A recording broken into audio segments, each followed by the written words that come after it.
Elias pressed play on the final recording. His sister's voice, alive, terrified, echoed through the static. "They're watching me. She'd been dead 3 years. The file said suicide. So who the hell was whispering back? The tape should have been blank. Instead, it played 37 seconds of a heartbeat, and his name, whispered twice.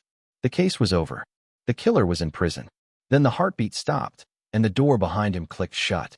At 2:17 a.m., Elias opened his inbox. One new message. No sender. Subject line, "You buried the wrong body." He clicked it, and every light in his apartment went out. The rain hadn't stopped for 7 days. Neither had the calls. Each night, the same voice asked them about File 47. The cops told him to ignore it. He didn't, because File 47 was his sister's case. He thought the investigation ended with a confession. Then he saw the autopsy photo, dated 3 days after the suspect's execution. If she was still alive, who was buried in her grave? Every case leaves something behind. Not evidence, not suspects, not even guilt. What's left behind is the echo, the part of the story no one writes in the final report. When the court closed the book on the Alara Holt investigation, the headlines screamed justice served. But behind the scenes, in a locked file room, deep inside the Gresham City precinct, one document waited. A file stamped, for internal review only. Inside it, notes that didn't make it to trial, interviews that were never aired, and one psychologist's final assessment, marked with Elias Holt's name. Elias thought the end of the case would bring peace, closure, maybe even redemption. Instead, it brought questions no one wanted answered. Questions about truth, about memory, about how far we go when justice and obsession look the same. Tonight, we open that file. We trace the aftermath, the psychological toll, and the secrets buried after the cameras stopped rolling. Because sometimes, the crime doesn't end when the killer is caught. Sometimes, it ends when the silence finally breaks. You're watching Tale Tribe. Subscribe, hit the bell, and stay through the end, because what we're about to uncover isn't just the truth behind a murder. It's the truth behind what happens after.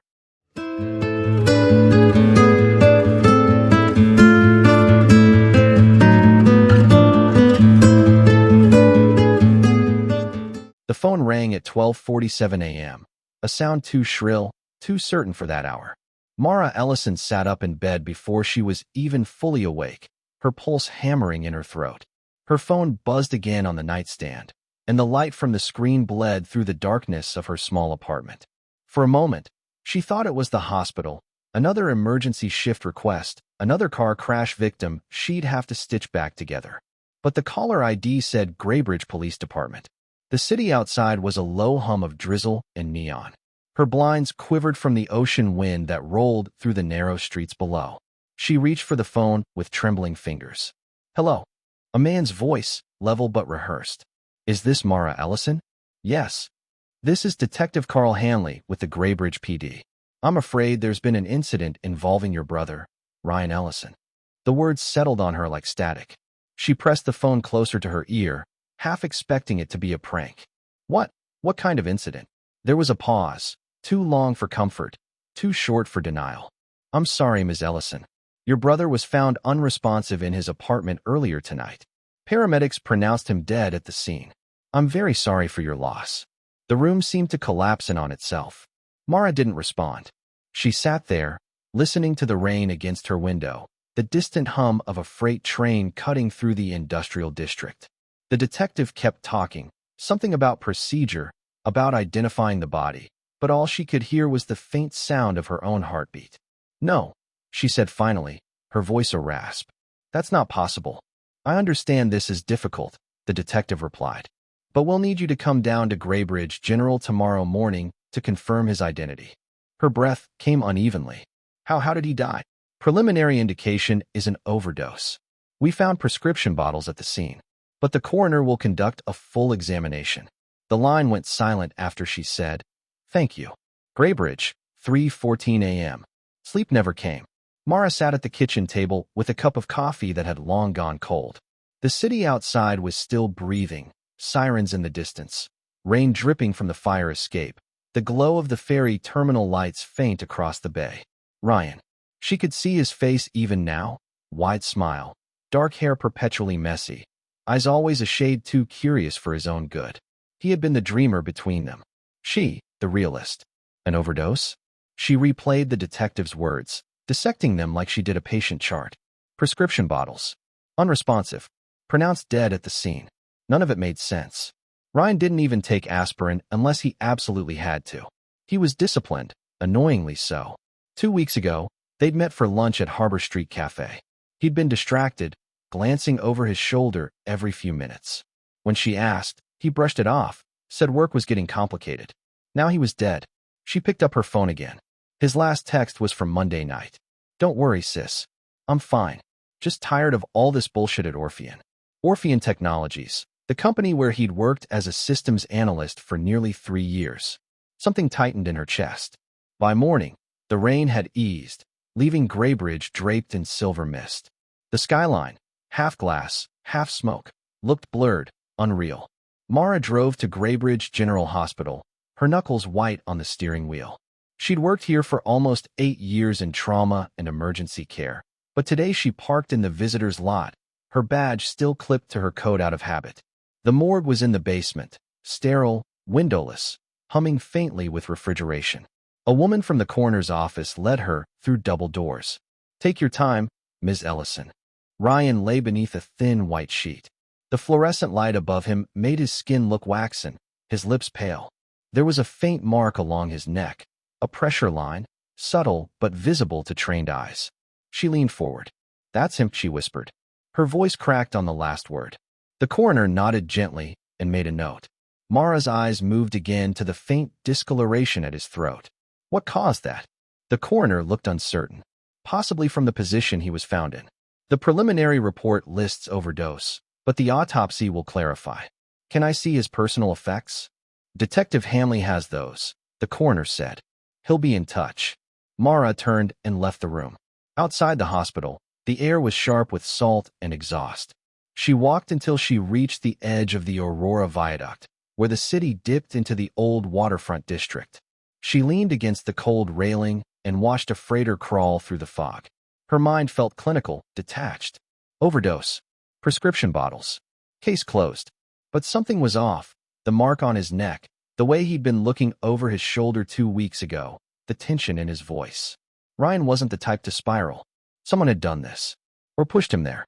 She turned her car toward his apartment on Bayview Avenue, a 10-minute drive into the mixed zone where tech startups shared blocks with aging warehouses and indie coffee shops. Ryan's apartment, Bayview Avenue. The building was quiet, a converted warehouse with brick walls and iron staircases. The police tape across his door fluttered in the draft. Mara hesitated, then slid under it. She knew she wasn't supposed to, but she also knew the procedures. She'd seen families wait weeks for property release. The apartment smelled faintly of burnt coffee and damp carpet. Dishes stacked in the sink. His laptop on the counter, still open but powered off. She scanned the space like a nurse reading a patient's vitals. Couch cushions misaligned, blinds half closed, a coffee mug on the floor beside the couch. The overdose theory didn't fit. She knelt near the coffee table. There were 2 orange pill bottles, zolpidem and hydrocodone, both labeled under his name, both prescribed by a Dr. Marcia Lorne at Graybridge Health Partners. She opened one. The pills were the same, but the texture was wrong, powdery, uneven. She frowned, slipped the bottles into her coat pocket, and glanced toward the desk. That's when she saw it. A USB drive, black and scratched, half hidden beneath a folder labeled Q3 Orpheon Reports. She pocketed it, too. When she stepped outside, a police cruiser idled across the street. Detective Hanley stepped out, tall, mid-40s, his expression unreadable beneath a rain-slick fedora. "Ms. Ellison," he said, approaching with an even tone. "You're not supposed to be here. I needed to see where he lived." "You could have asked." "I did," she lied. He sighed, glancing past her into the apartment. "I understand. You're looking for answers. But I need you to let us do our job. Your job is to close the case as quickly as possible, right?" "Careful," Hanley said quietly. "It's an overdose, not a homicide." "You're sure?" "Evidence says so. We'll know more after the tox screen. But if it helps, your brother's employer said he'd been under stress. Deadlines, workload." Mara's jaw tightened. "What kind of stress?" Hanley hesitated. "I can't say yet. She met his eyes, steady and cold. Then I'll find out myself. That night, Mara sat in her living room with the USB drive in her hand. The television flickered silently in the background, a local newscast about a city council corruption probe. She plugged the drive into her laptop. At first, nothing. Then a folder appeared /internal_audit/confidential/. Inside were dozens of files, spreadsheets, email chains, system logs, all with timestamps from the past 3 months. She opened one at random. Subject: Data Suppression Protocols, Orphean Clinical Trials. If media inquiries increase, initiate redline sweep. Ensure deletion of trial logs 04/17/06/30. Reassign server access from R. Ellison pending review. Her stomach dropped. Ryan hadn't been stressed from deadlines. He'd been part of something that scared him enough to reach out to her and then stay silent. Mara scrolled further, her pulse climbing. Some emails mentioned test subjects, data falsification, and payment diversions to offshore accounts. Then a final message, and signed, timestamped 2 days before his death. You're in too deep, Ryan. Delete everything. They're watching. Outside, rain began again, soft, relentless, washing the city in reflections. Mara sat back, her face pale in the glow of the laptop screen. Her brother's death wasn't an accident. It was a message. She reached for her phone and dialed a name she hadn't used in years, Julian Cade, an investigative journalist, and her ex. If anyone knew how to expose something buried this deep, it was him. The phone rang twice before he answered, voice groggy. Mara, do you know what time it is? She swallowed. Ryan's dead. Silence. Then what happened? They're calling it an overdose. But I think it was murder. The morgue at Graybridge Medical Center sat 3 levels beneath the emergency wing, a space Mara had passed countless times in her years as a nurse, though she'd never really looked at it. Now she couldn't look away. The sterile air was thick with the chemical bite of disinfectant, colder than she imagined death should be. A faint hum from the overhead fluorescents filled the silence like a mechanical heartbeat. Dr. Levin, the medical examiner, gestured to the covered figure on the stainless steel table. You don't have to do this, he said quietly. I do, Mara answered. He nodded, pulling back the sheet. Her brother looked smaller than she remembered. His skin had the pale waxiness of sleep that had gone too far. The bruising around his lips and fingertips told a story his body couldn't. Mara's throat clenched. That's not no? Ryan didn't do this to himself. Levin studied her face. The preliminary tox screen showed fentanyl and oxycodone. There were no signs of a struggle in the apartment. Everything points to accidental overdose. Accidental? She whispered, her voice tight. He didn't use. He barely took painkillers after his surgery last year. He was clean. People relapse, Levin said softly, especially after stress. Mara looked at him sharply. You don't know him. Levin hesitated, then sighed. You're right. I don't. But I do know what I see. Still, if you want the full report, I can release it once the tox results are finalized. She nodded mechanically, but her gaze stayed fixed on Ryan's face. His jaw was slack, his left hand curled loosely over his chest, as if he'd been holding something invisible when he died. Back home, Mara stood in her apartment, surrounded by silence that refused to settle. She'd left her coat on, still smelled faintly of antiseptic and metal. Ryan's old hoodie hung from a hook near the door, the one he'd left there last winter when he'd come by to borrow her laptop. The apartment was warm, but her hands wouldn't stop shaking. She found herself scrolling through her brother's messages, the last few unread ones glowing like ghosts. Ryan, you ever get that feeling like someone's watching you?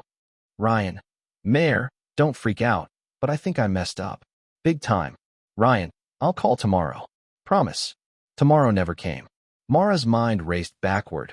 Ryan's nervous laugh when she'd last seen him, his insistence that everything was fine, his habit of glancing over his shoulder when they walked downtown. She opened her laptop and began typing his name into search bars. Nothing new. No arrests. No news articles. No obituaries yet. But there was one thing. A forum post from 3 weeks ago under his username, GrayCode91, on a local tech discussion board. If something happens to me, check the archive folder. It's all there. Her heart skipped. Archive folder. She grabbed her phone, dialing his best friend, Jonas, a web developer who'd worked with Ryan on freelance security projects. He picked up on the third ring, voice groggy. Mara? It's late. He's gone, she said, the words cracking. Ryan's dead. A pause. Then a soft curse. Mara, I don't know what to say. I saw him last week. He said he was onto something, some data breach thing. He looked scared. What kind of data breach? I don't know. He wouldn't tell me details.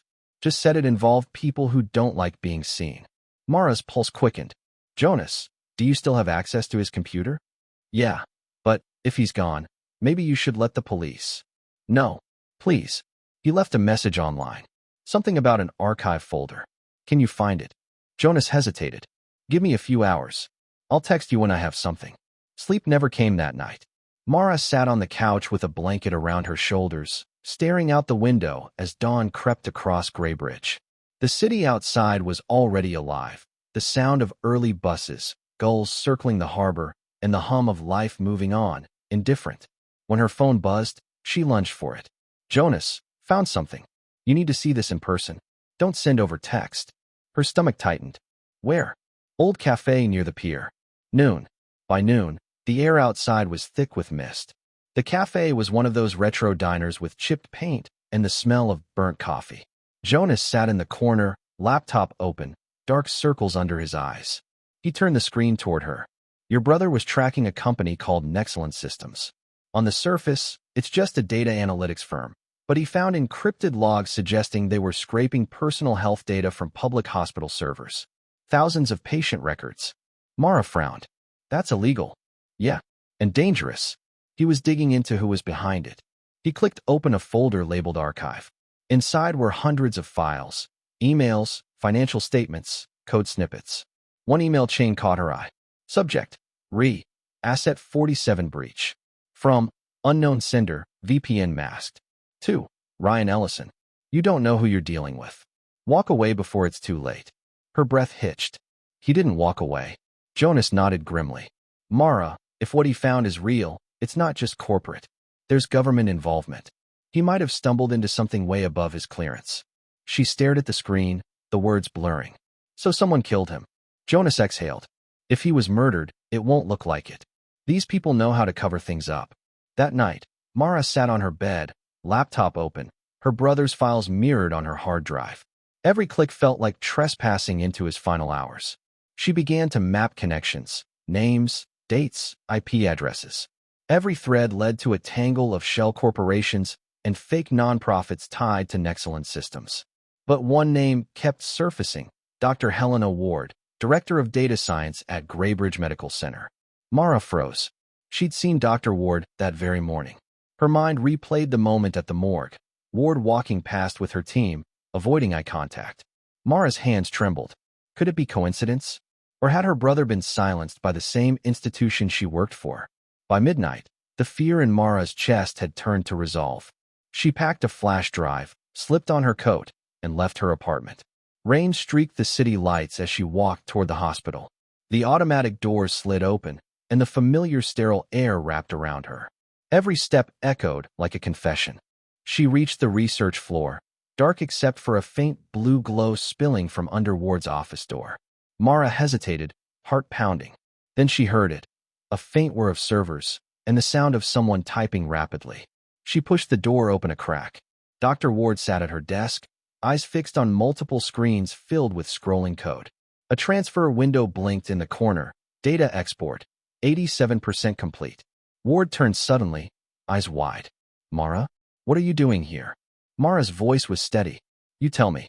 If this chapter left you wondering what Dr. Ward is hiding, drop your thoughts in the comments and tell me what you think Mara should do next. Don't forget to like, subscribe, and turn on notifications. The secrets of Greybridge are just getting darker.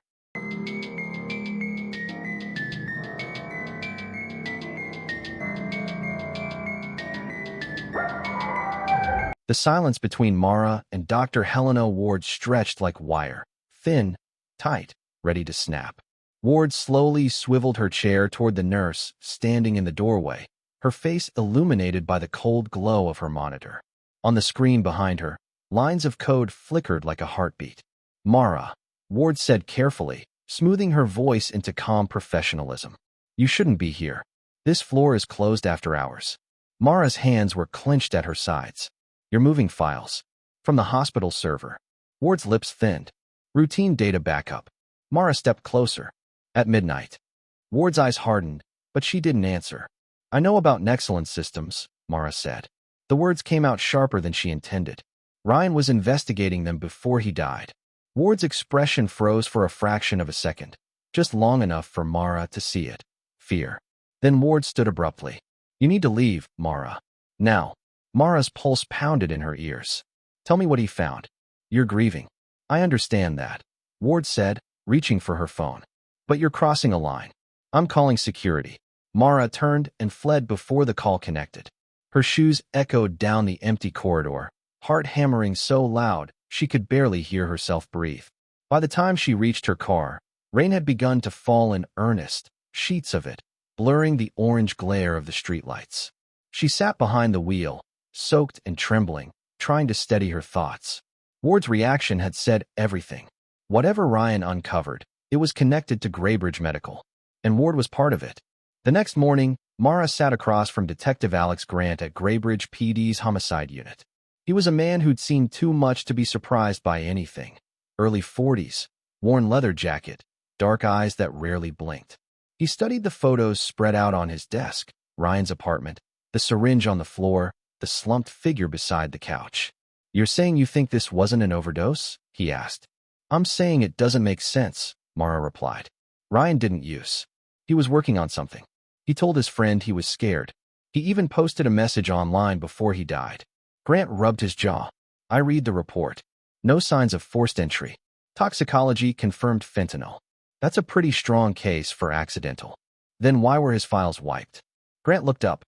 "What files?" "His research, emails, project notes, everything." His friend Jonas said entire folders were encrypted and deleted right after he died. "You don't think that's strange?" Grant leaned back, sighing. "You're asking me to reopen a closed case based on something a friend saw on a laptop?" "I'm asking you to look," Mara said, her voice breaking slightly. "Please." For a moment, the detective said nothing. Then he opened a drawer and pulled out a notepad. "Give me the friend's full name," he said. That evening, Mara returned home feeling a flicker of cautious hope. If Grant followed up, maybe, just maybe, Ryan's death wouldn't disappear into a police archive. Her phone buzzed. "Jonas. Jonas, you need to see this." Someone tried to remote access Ryan's archive folder this morning. Her heart dropped. "Mara who?" "Jonas." IP traced back to the hospital network. Mara stared at the screen, numb. The walls of her apartment seemed to close in. Every hum of her refrigerator, every buzz of her phone suddenly sounded like surveillance. She crossed to the window. Outside, a dark sedan idled across the street. Lights off, engine faintly purring. Her breath hitched. "Mara." "Jonas, I think someone's watching my building." "Jonas, get out. Now. Come to my place." Jonas lived in a loft above a vintage bike shop downtown, the kind of place where everything smelled like old wood and solder. He opened the door before she even knocked. "You're pale," he said. "Come in." She stepped inside, glancing nervously at the street below. "They're watching me, Jonas." "Maybe," he said. "Or maybe you're just noticing things now." He motioned to his workstation, 3 monitors glowing in the dim room. "Look at this." On the center screen was a file labeled Project Oriole, Confidential. "This came from Ryan's drive," Jonas said. "It's an internal Nexalin document. Mentions predictive analytics on hospital data, stuff that shouldn't be accessible without authorization. But look here." He zoomed in on a line of metadata at the bottom. "Authorized by Dr. Elias Ward, Graybridge Medical Center." Mara's stomach churned. She was involved. Jonas nodded grimly.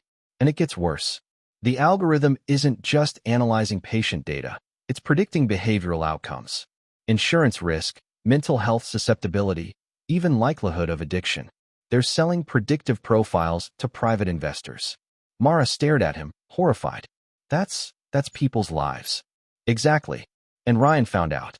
My guess? He was about to leak it." A shiver ran down her spine. "So they killed him to stop it." Jonas looked away. "We can't prove that yet." "Then we will," she said. For the next few days, Mara and Jonas worked in secret. They traced network activity, cross-referenced server logs, and pieced together fragments of Ryan's investigation. Each new discovery peeled back another layer of corruption buried under polished institutional language. Greybridge Medical's research division was feeding anonymized data into Nexcellent's system, but the anonymization was a lie. Names, medical histories, even home addresses were embedded deep in the code. Mara's anger simmered into something cold and sharp. Ryan was right, she said one night, leaning over Jonas's laptop. He said people were being sold like products. Jonas nodded. And Ward's making sure no one finds out. He paused, eyes flicking to the clock. We should stop for tonight. You need rest.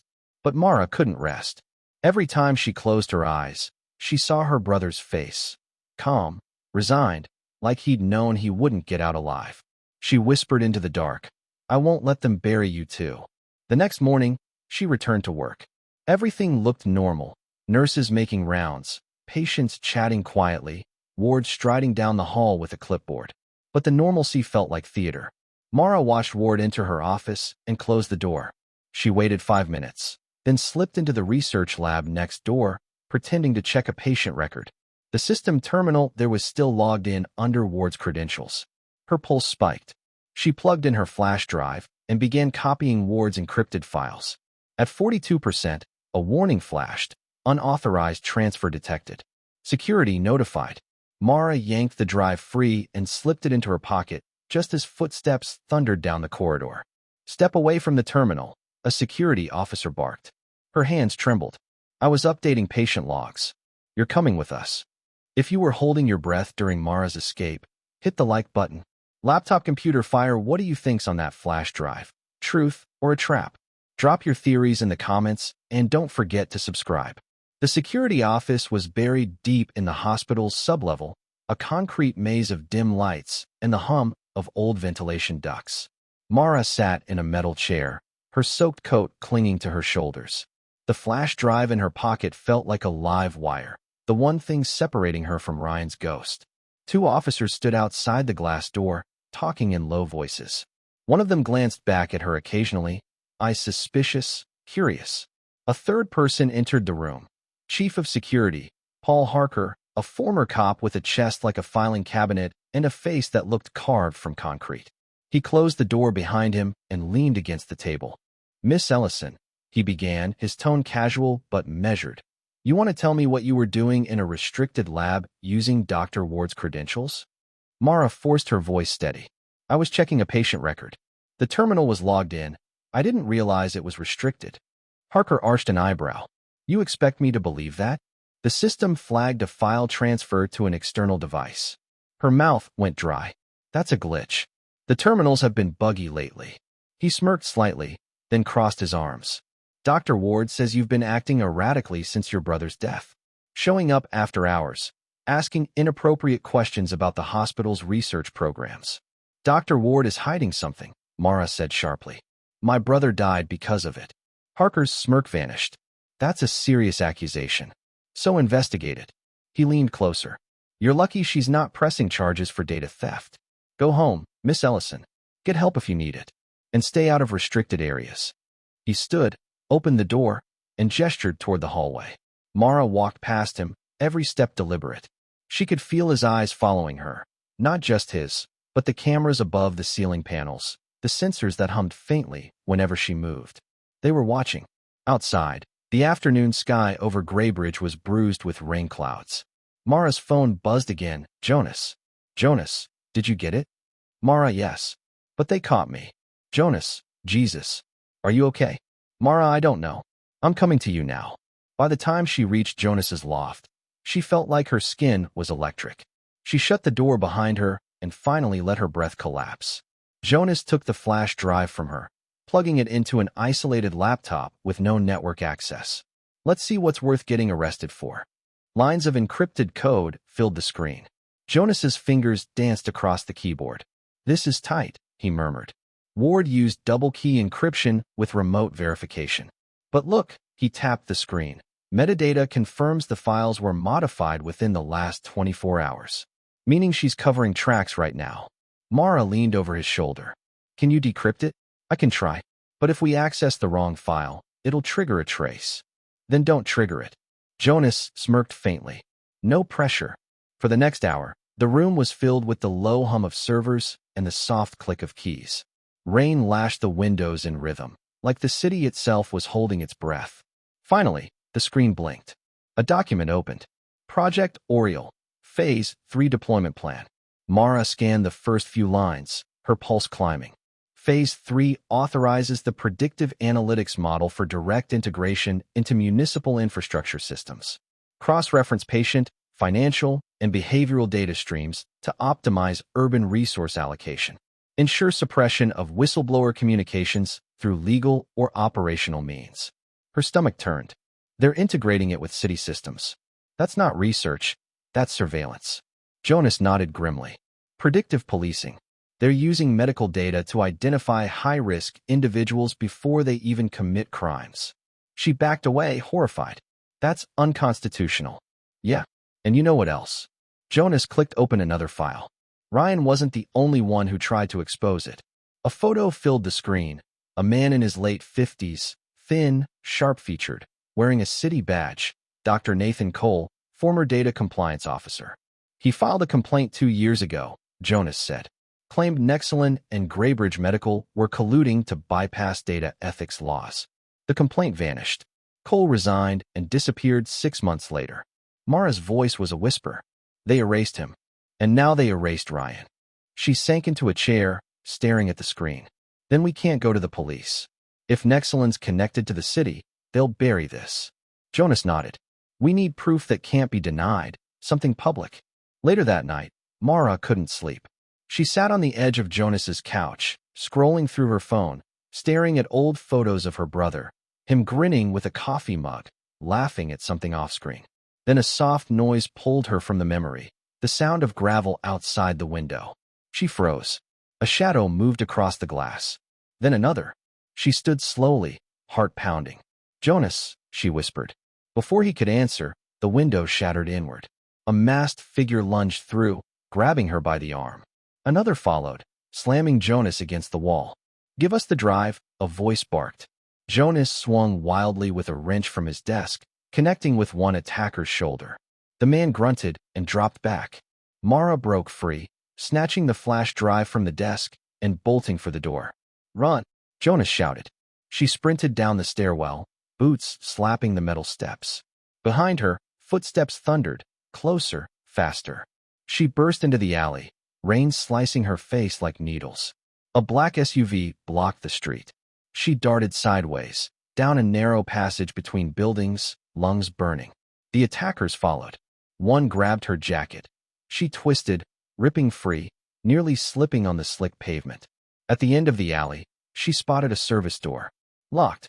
She slammed her shoulder against it. Once. Twice. The latch snapped, and she stumbled inside, into darkness. She leaned against the wall, gasping. The flash drive was still in her hand. From outside, she heard muffled voices. Then silence. Finally, the sound of the SUV pulling away. When she emerged half an hour later, soaked and shivering, Jonas was gone. His loft door hung open, the room wrecked, papers scattered, monitors smashed. Jonas, she called. No answer. Her heart fell into her stomach. The police arrived 10 minutes later, lights painting the wet street in red and blue. Detective Grant was among them. Mara, he said, surprised. What the hell happened? They came for the files, she said hoarsely. They took Jonas. Grant's expression tightened. Who? I don't know, they wore masks. He put a hand on her shoulder. Let's get you somewhere safe. As officers began taping off the area, Mara saw something on the floor. A small black patch torn from one of the attackers' jackets. She picked it up before anyone noticed. Embroidered on the fabric was a symbol, a silver triangle with a line through it. She didn't recognize it, but she was certain of one thing. It wasn't just corporate security. It was something darker. Later, in the back of Grant's car, Mara stared out at the rain-slicked streets of Graybridge, neon reflecting in puddles like fractured glass. What if Jonas is dead? She whispered. Grant kept his eyes on the road. Let's not assume anything yet. You don't believe me, she said flatly. He hesitated. I believe something's happening. But right now, all I've got are 2 broken computers, a missing civilian, and a nurse who's knee-deep in stolen hospital data. Mara turned to him, eyes fierce. Then follow the data. At headquarters, Grant began his own quiet investigation. He had seen enough cover-ups in his career to know when something smelled wrong. He opened a new case file, Ellison, Ryan, deceased, and attached his notes. Inconsistencies in the toxicology report, timeline gaps, a suspicious call log from the hospital IT department 1 hour after the estimated time of death. He exhaled slowly. What the hell did you find, kid? Meanwhile, Mara sat in an interrogation room, drying her hair with a paper towel. The flash drive was gone, confiscated for evidence. She didn't trust that it would ever be seen again. She looked up at the ceiling camera and whispered, "Ryan, if you can't hear me, I'm not stopping. If that chase scene had your heart racing, smash that like button. Police car light fire. What do you think happened to Jonas? Captured or undercover? Drop your thoughts below and subscribe." Morning broke cold and colorless over Ash Grove, its skyline a blur of mist and steel. The city looked cleansed, as if the night's violence had been a fever dream, but Redden knew better. Every city wore its sins beneath the skin. Ash Grove just hid them behind glass and money. He sat on the edge of his desk at the precinct, the scent of burnt coffee mixing with damp paper. A half-empty mug steamed beside him as Officer Maya Chen pinned new photos onto the evidence board. The charred remains of the Dover factory, the fragments of Marin's detonator, the recovered footage from the docks. Elias Holloway sat across from them, pale but determined, a bandage wrapped around his wrist. His eyes were hollowed by exhaustion, yet beneath the fatigue, something sharp was taking shape, resolve. Redden studied him for a long moment. "You sure you want to keep doing this?" Elias's voice was quiet but steady. "She's my sister. I'm not stopping now." Redden nodded, respecting that grim fire. "Then you need to understand what you're walking into. Marin wasn't just an artist with delusions of grandeur. He was part of something organized, something that's been operating in plain sight for years." Chin turned her tablet toward Elias. "We traced the offshore accounts tied to Marin's holding group. Orem Vale isn't just a shell company. It's a financial pipeline connecting galleries, private collectors, and black market dealers across Europe and the US. They fund exhibitions that never open to the public." Elias frowned. "So what are they showing?" Redden's jaw tightened. "Not paintings. Not anymore." He pointed to a photo, a close-up of the mural from the warehouse. Red handprints arranged in a spiral. Each handprint corresponds to a missing person connected to an artist sponsored by Marin. 15 in total, across 3 years. They call it the Gallery of Ghosts. Elias stared at the image, his throat tightening. "You mean people are buying this? Paying for it?" "Not in galleries you or I could walk into," Chen said. "These are private exhibitions, streamed through encrypted channels, auctioned as performance pieces. Buyers pay millions to witness the creation. Then the artist vanishes. So does the evidence." A long silence fell. Elias whispered, "And Lena was one of those performances." Redden didn't answer. He didn't need to. Ashgrove Forensic Division, 10:24 a.m. Dr. Ileana Frost was hunched over her workstation when Redden and Chen entered, the sharp smell of ethanol in the air. She looked up, eyes shadowed by lack of sleep. "I've finished analyzing the secondary DNA samples from the Dover site," she said, handing Redden a printed report. "There are traces from at least 6 separate individuals, none matching Elias or Lena." 6, Chen echoed. Frost nodded grimly. 5 confirmed female, 1 male. Ages estimated between 22 and 40. All recent, less than 6 months old. Whoever Marin worked with didn't just kill one person. They've been staging these scenes for a while. Redden flipped through the report. "Any leads on where the materials came from?" "Canvas and pigments are custom-made, imported through a supplier in Viennet, France. Shipment logs show repeat orders under Marin's name and a second alias, S. Devereux." Redden raised an eyebrow. "That name ring any bells?" Frost hesitated. "It should. Simon Devereux was a gallery curator, presumed dead after a studio fire in Paris 3 years ago." Chen frowned. "Presumed?" Frost nodded. "His body was never found." Ashgrove Psychiatric Ward, 1:45 p.m. Elias sat by the window, staring at the hospital garden below. His hand trembled as he turned Lena's pendant between his fingers, the only thing recovered from her apartment that hadn't been logged as evidence. A nurse entered quietly, checking his vitals. "Detective Redden said he'll be back soon. You should rest." "I can't," Elias murmured. If I sleep, I see her. But not how she was. I see her unfinished. The nurse gave a sympathetic nod and left him alone. Outside, the faint hum of city life filtered through, distant sirens, the low thrum of traffic, the clatter of dishes from the cafeteria below. But beneath it all, Elias could almost hear something else, a rhythm that didn't belong to the world outside. Tap, tap, pause, tap. He looked around. The sound was coming from the wall vent, irregular, deliberate. He stood, pried off the cover, and found a small envelope taped inside. No markings, no sender, just his name, written in faint pencil. Inside was a photograph, grainy, slightly blurred. It showed a long corridor lined with mannequins draped in white sheets, their faces covered. A caption scrawled beneath read, "The exhibition opens soon. Your invitation awaits." Elias's heart pounded. He grabbed his phone and called Redden. "Detective," he said, breathless. "They know I'm still looking. They're taunting us." Ashgrove Police HQ, 3:03 p.m. The envelope lay on Redden's desk under bright light. Chen examined it with gloves. No fingerprints. The paper's French, high-quality stationery, likely the same type used in Marin's correspondence. Whoever sent this wants us to know they're close. Redden studied the photograph again. The mannequins, the lighting, the faint pattern on the walls, it wasn't random. It was architectural. He turned the image upside down and froze. Those arches, that's the basement gallery under the Ashgrove Museum of Contemporary Design. It's closed for renovation. Chen blinked. The museum Marin donated to last year. Exactly. Redden grabbed his coat. "We're going down there tonight." Ashgrove Museum, 11:08 p.m. The museum was silent, its grand facade washed in moonlight.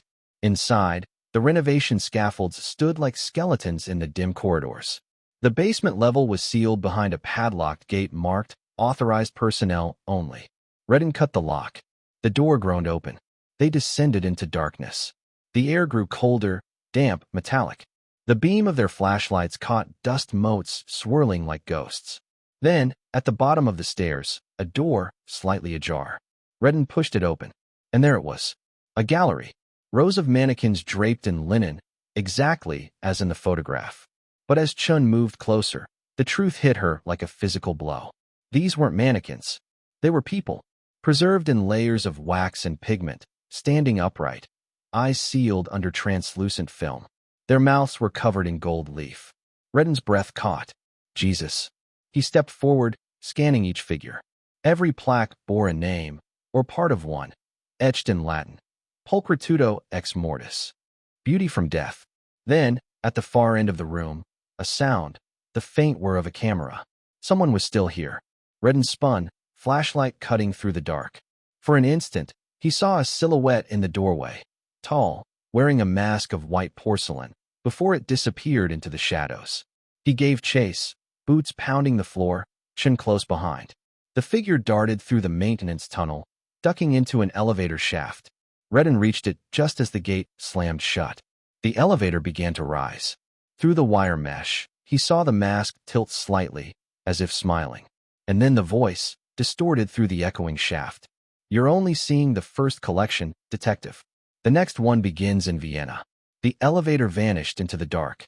Redden stood there, breathing hard, fury and dread mixing in equal measure. He turned to Chun. "Put out an Interpol notice. We're not dealing with one killer. We're dealing with a network." Chun nodded. "What do we call it?" Redden looked at the photo still clutched in his hand, the one that had started it all. "The Gallery of Ghosts," he said. "And they're just getting started." "Who do you think the masked curator is? Marin, Devereux, or someone else pulling the strings? Could Elias become their next target, or their weapon? Drop your theories below, smash that like button, and subscribe. Oslo Nightfall. The snow hadn't stopped in 2 days. Elias stood beneath the overhang of an old photography studio in Oslo's industrial district, staring at the dim reflection in the glass. Behind him, the narrow street was lit by flickering orange lamps and the occasional hum of passing trams. Inside, the forensics team worked quietly under pale LED light. A crime scene photographer from the Norwegian police handed him a folder. Inside were stills taken from the warehouse camera Weiss had decrypted earlier that morning. At first glance, they looked like a series of art installations, mannequins, blurred figures, and hanging fabrics. But when the image sequence was slowed down, one frame stood out. Lena's profile. Her face half-lit, eyes wide open, staring into the lens. Elias's hand trembled. "Freeze on that," he said. "Enhance the timestamp." Redden, leaning against the metal table, frowned. February 18th. 2 weeks after the supposed abduction. Elias turned sharply, meaning she was alive. Long after we thought she wasn't. A narrow staircase led them into the basement, the heart of the operation. It smelled of formaldehyde and rust. Rows of outdated digital equipment lined the walls, hard drives, projectors, thermal scanners, and neural interface rigs patched together with crude wiring. Chen swept the area with a portable UV lamp. Under the blue light, faint patterns appeared on the walls, concentric circles painted with fluorescent ink. At the center of each circle, a symbol that looked like a stylized eye. Redden snapped a photo. Same symbol from the London site. The circle's emblem. Elias traced his gloved finger across one of the designs. "They weren't just filming art," he murmured. "They were mapping responses, emotional resonance, neural patterns, maybe even sensory data." Chen nodded. "That would explain the scanners. They could be building psychological profiles in real time." One of the technicians shouted from across the room. "We've got something, partial recovery on drive D17. They gathered around as the waveform appeared on screen. Static. Then, a soft female voice. "Do you remember the river, Eli? You said water keeps secrets. I think that's why I chose it." The recording fractured into noise. Elias's throat tightened. "That's her," he whispered. "That's Lena." Weiss leaned forward. "It's a message, intentionally recorded. She knew someone would find it." Redden glanced at Elias. "She's leading us somewhere." Following the clue, they drove north along the Akerselva River until they reached an old textile factory converted into an art commune. Snow blanketed the courtyard, and a neon sign flickered above the entrance, Studio Ex Nihilo. Inside, the space was cold, cavernous, and filled with half-finished sculptures, easels, and suspended light rigs. Elias's flashlight caught something on the far wall, dozens of photographs pinned in precise alignment. All of them featured women, captured mid-movement, expressionless, dressed in ceremonial robes. In the center of the display, Lena. A note was pinned beneath her picture. "The body is temporary. The art endures." Redden muttered, "That's Devereaux's handwriting." Before Elias could respond, a shadow flickered across the mezzanine. "Upstairs." Weiss barked. The team stormed the stairs, but by the time they reached the top, the figure was gone. Only a curtain fluttered from an open window, revealing the snowy street below. Redden scanned the sill. "He's taunting us now." Back at their safe house, Weiss laid out the findings across a corkboard, timelines, photos, symbols, and excerpts from Devereaux's old interviews. He was a surrealist artist turned cult psychologist. His manifesto, Ex Nihilo, Art from Nothing, described the human mind as a gallery of finite patterns seeking immortal replication. Chen added, "We cross-checked Devereaux's travel records. He entered Norway under an alias, 2 days before Lena vanished." Elias stared at the board, his reflection overlapping hers in the glass. "He saw her exhibition in London," he said quietly. "She painted about grief. He must have seen something he could exploit." Redden nodded grimly. "She was vulnerable. The anniversary of your mother's death, the stress, the critics calling her work emotionally raw but directionless. He found his perfect subject." Elias clenched his jaw. Not subject. Victim. It was nearly 2 a.m. when Weiss called them back into the lab. "We finished decrypting the last layer of data from the studio drives," she said. "Its coordinates, Icelandic grid references. Chen cross-referenced them. That's a geothermal site, decommissioned 20 years ago, used briefly by a private foundation last year for experimental installations. Guess who signed the permit?" Redden exhaled. "Devereaux." Elias felt the weight settle in his chest, fear and grim purpose intertwined. "Then that's where we go," he said. "That's where Lena is." Weiss stared at him for a long moment. "You understand what this means, Elias? She might not be the same person anymore. Whatever he's done to her." Elias cut her off gently. "Then I'll bring back what's left." Outside, the Oslo skyline burned faintly through the storm, towers of glass shimmering over the dark river. Somewhere beneath that light, art and death had become indistinguishable. and Elias Holloway was walking willingly into the blur. If you were Elias, would you keep chasing your sister even knowing she might no longer be human? Tell me in the comments, hit that like button, and subscribe for Chapter 4, The Frozen Stage, where the truth finally surfaces from the ice. Here death becomes art.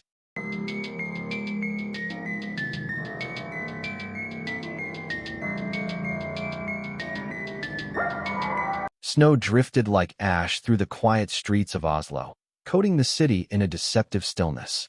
The Northern Lights Biennale was hours from opening, its banners bright and pristine against the winter gloom. Beneath the glamour, however, tension hummed like an exposed wire. Detective Mark Redden stood at the edge of the Akershus Art Pavilion, collar raised against the cold, watching the arriving guests, critics, patrons, influencers, the usual cocktail of vanity and power. Every smile, every gloved handshake, felt rehearsed. Security grids live. Maya Chin's voice came through his earpiece from the surveillance van. Facial recognition picked up 4 flagged identities, 2 known collectors linked to black market art trades, 1 ex-financier from Zurich, and 1 ghost identity that's pinging off the Circle's darknet registry. Redden grunted. Devereux likes a full house. He adjusted the lapel of his coat, where a microcam fed live visuals to Interpol's Vienna hub. Beside him, Elias Holloway tightened his scarf, scanning the crowd. His eyes were bloodshot but alert, the look of a man balanced between obsession and exhaustion. "This is it, isn't it?" he muttered. "Everything leads here." "Everything," Redden said. "And everyone." Inside the pavilion, the main gallery was vast, all glass, steel, and light. Dozens of installations stretched across the space, immersive projections, kinetic sculptures, algorithmic art pieces. But it was the central exhibit, veiled under white drapes, that drew every eye. A curator in black gloves moved through the crowd, speaking softly to each guest. "The final piece will be revealed at midnight. A work that transcends mortality itself." Elias's jaw clenched. "That's his language." "Devereux's." Redden nodded. "Then he's close." As they moved through the space, Redden's phone buzzed, a message from Weiss. "Interpol units are en route. Do not engage before midnight." He slipped the phone away. "We wait for the reveal. Once we confirm the subject, we move." Elias's voice hardened. "And if the subject is Lena?" Redden looked at him, really looked. The haunted eyes, the trembling restraint.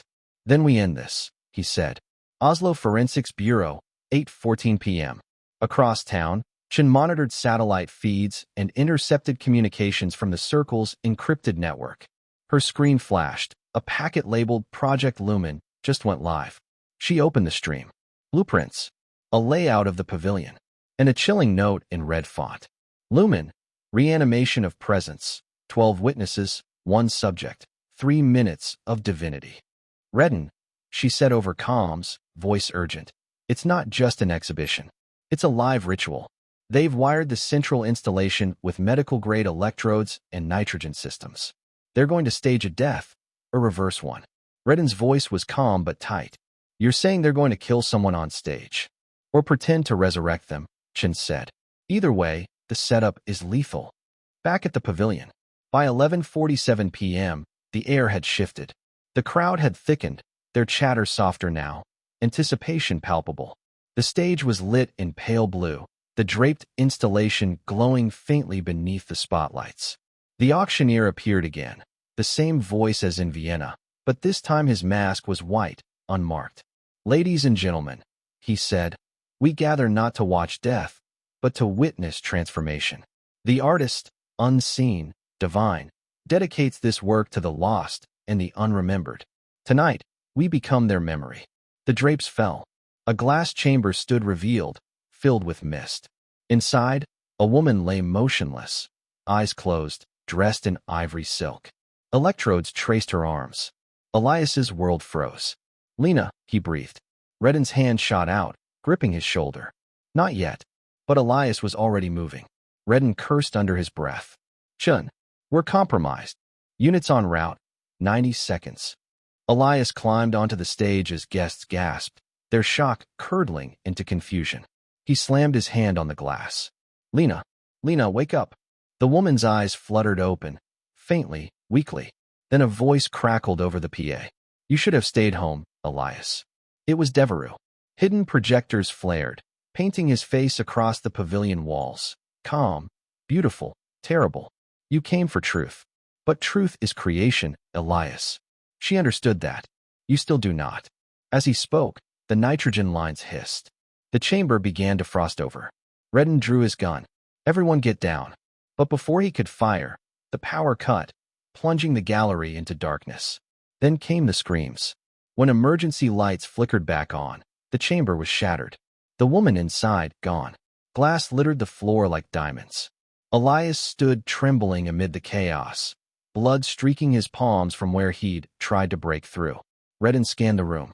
Security feeds, offline. All exits sealed. Chin's voice crackled faintly. Back up 5 minutes out. They've jammed our link. Then, from somewhere deep within the pavilion, came a sound like a slow, deliberate clap. And Devereux stepped into view. He wasn't masked this time. He was disarmingly elegant, tall, clean-shaven, dressed in black. His presence radiated calm authority, the kind that silenced rooms. Detective Redden, he said softly, and dear Elias, I've followed your grief with fascination. It's inspiring. Where is she? Elias shouted. Where's my sister? Devereux smiled. She was never yours to find. She was art long before you began searching. Redden leveled his weapon. It's over, Devereux. You're under arrest for homicide, trafficking, and... Homicide, Devereux interrupted. You speak as though the body defines the soul. I only gave her purpose. He gestured toward the wall, where a projection flickered, a recording of Lena, smiling faintly into a camera. If my brother finds this, she said, voice trembling, tell him I wasn't taken. I chose this. Elias collapsed. No, that's fake. Devereux tilted his head. Grief demands fiction. I simply provide the canvas. Then the lights went out again. When they returned, Devereux was gone. The only trace left was a note pinned to the shattered glass. Ex Nihilo 2, the final composition. Reykjavik, January. Redden holstered his gun, exhaling hard. He's moving north. Elias stared at the note, his face hollow. Then so do we. Was Lena a willing part of the circle, or a victim manipulated beyond recognition? And what is Devereux planning in Reykjavik for the final composition? Drop your theories in the comments. And don't forget to like, share, and subscribe. Reykjavik, 3 weeks later. Wind screamed across the Icelandic coast like a living thing. Reykjavik at night was all contrasts. Neon reflections on snow, distant laughter in a bar, and the hollow whistle of the North Atlantic. Elias Holloway stood at the harbor rail, his breath rising in white ghosts. Behind him, Redden's voice broke through the cold. Got confirmation from Weiss. Devereux's manifest just cleared customs. A private container listed as exhibit equipment arrived 2 days ago. He handed Elias a file. Destination, an abandoned geothermal facility 40 miles north. The Circle booked it under a front charity, Artistry for the Human Condition. Elias opened the file. Inside was a still image from customs surveillance.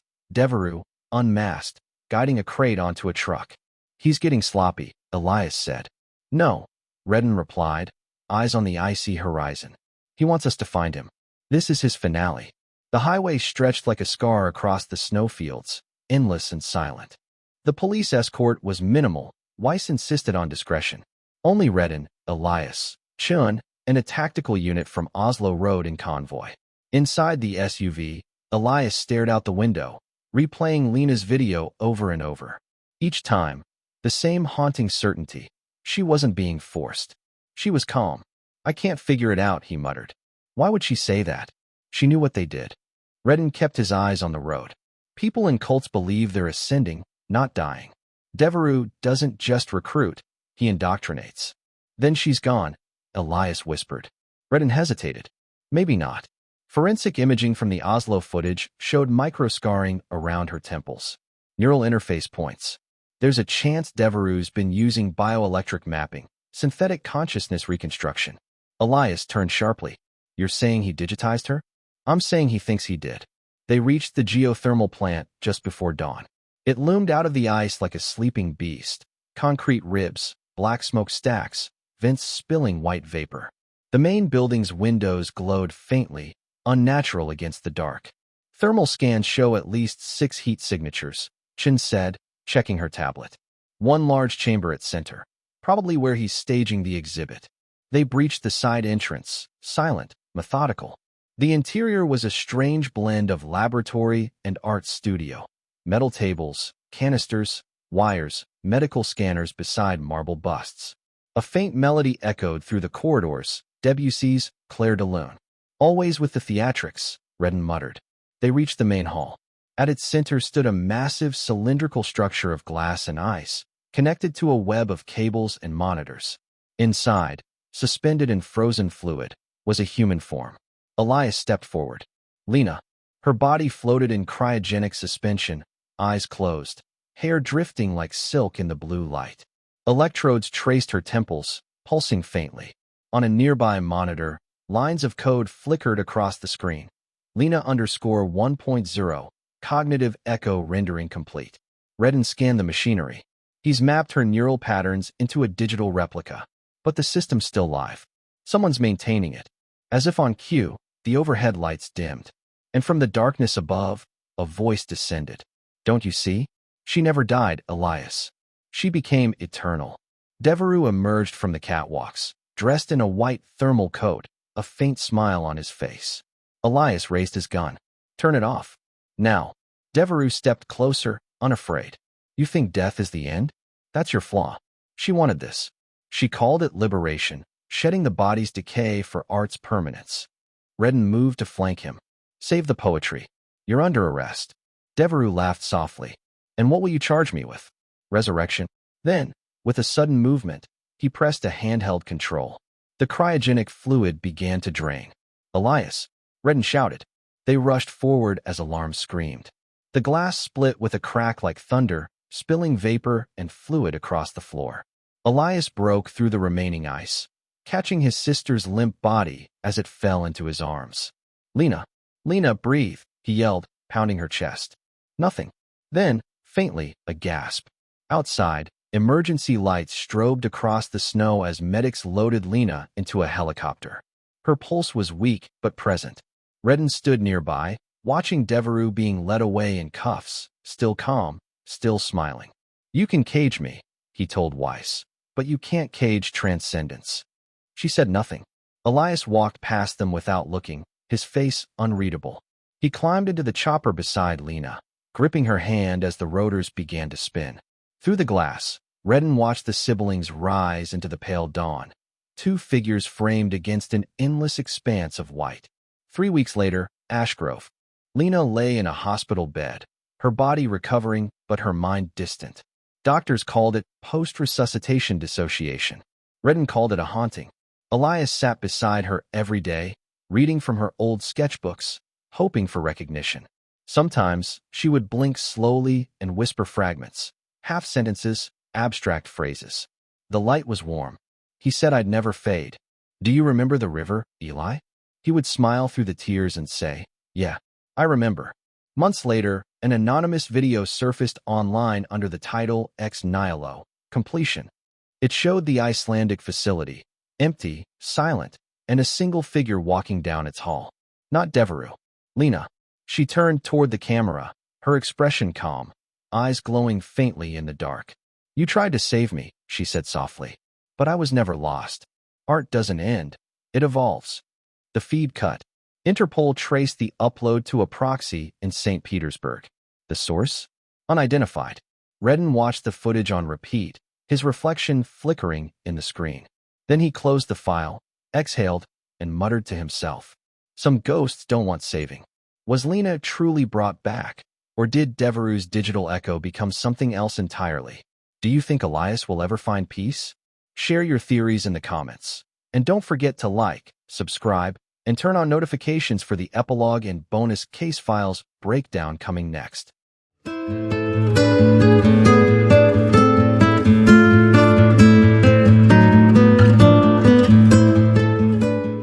Official report. Interpol/Greybridge Metropolitan Police. Case reference. GRB 27A 443/The Circle. Lead investigator. Detective Chief Inspector Rowan Redden. Consulting forensic analyst. Dr. Mara Weiss. Civilian liaison, Elias Holloway. Status: terminated, Devereux deceased, surviving members in custody. Ongoing data recovery in Reykjavik facility. On March 4, 2025, joint task forces from Greybridge and Oslo police, with Interpol coordination, conducted a multinational operation on a decommissioned geothermal plant outside Akureyri, Iceland.